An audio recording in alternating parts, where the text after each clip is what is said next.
আসসালামু আলাইকুম।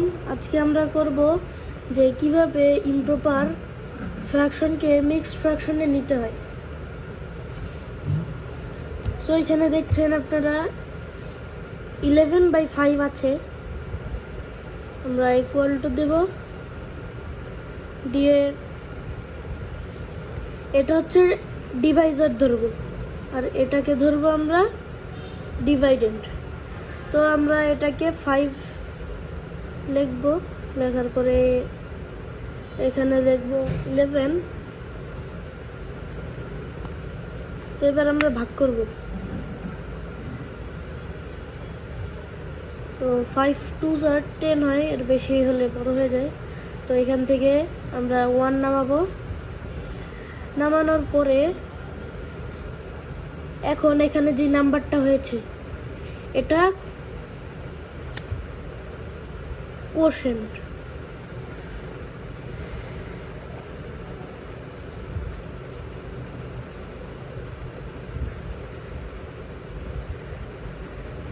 Reminder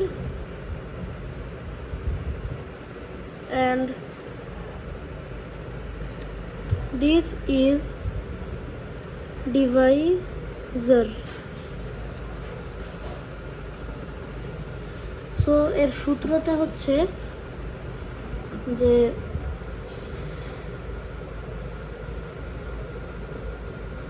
quotient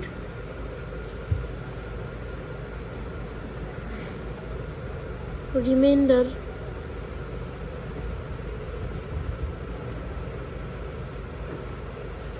বা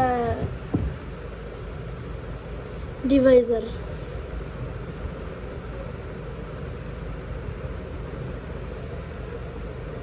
সো এখানে এখন হয়ে গেল এটা ফুল 2 and টু রিমাইন্ডার লিখে দেবো এখানে 1 5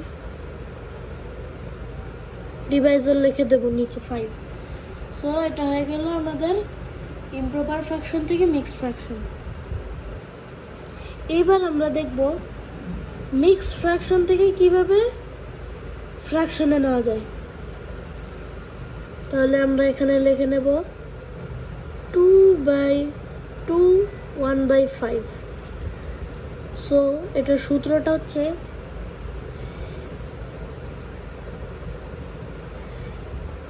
ইন্টিজার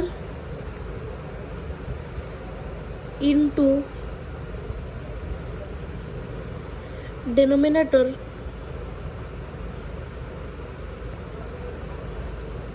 plus numerator।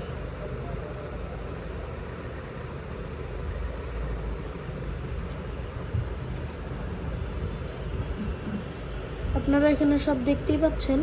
এর সূত্রটা হচ্ছে এটা, নিচে বড় দাগ দিয়ে বাই denominator। সো আমরা এখানে লিখব integer means whole number, the whole number is 2 এরপরে ইনটু denominator, তার মানে এখানে আমরা লিখব 5 প্লাস 1 মানে নিউমারেটর। তারপর নিচে দাগ দেবো, দাগ দেওয়ার পরে নিচে ডেনোমিনেটরটা, তার মানে নিচে এখানে যেটা ডেনোমিনেটর আছে সেটা আমরা নিচে লিখে দেব। তারপরে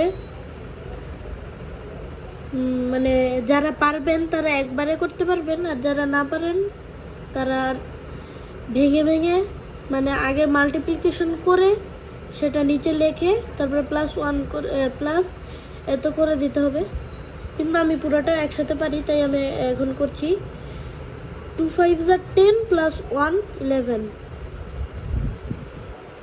5 11/5। এখন দেখেন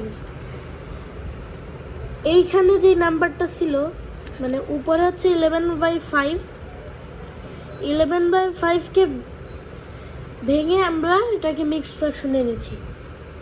এখন এই মিক্সড ফ্র্যাকশনকে ভেঙে আবার 11/5 এনেছি। সো আজকের মতো এতটুকুই। আল্লাহ হাফেজ।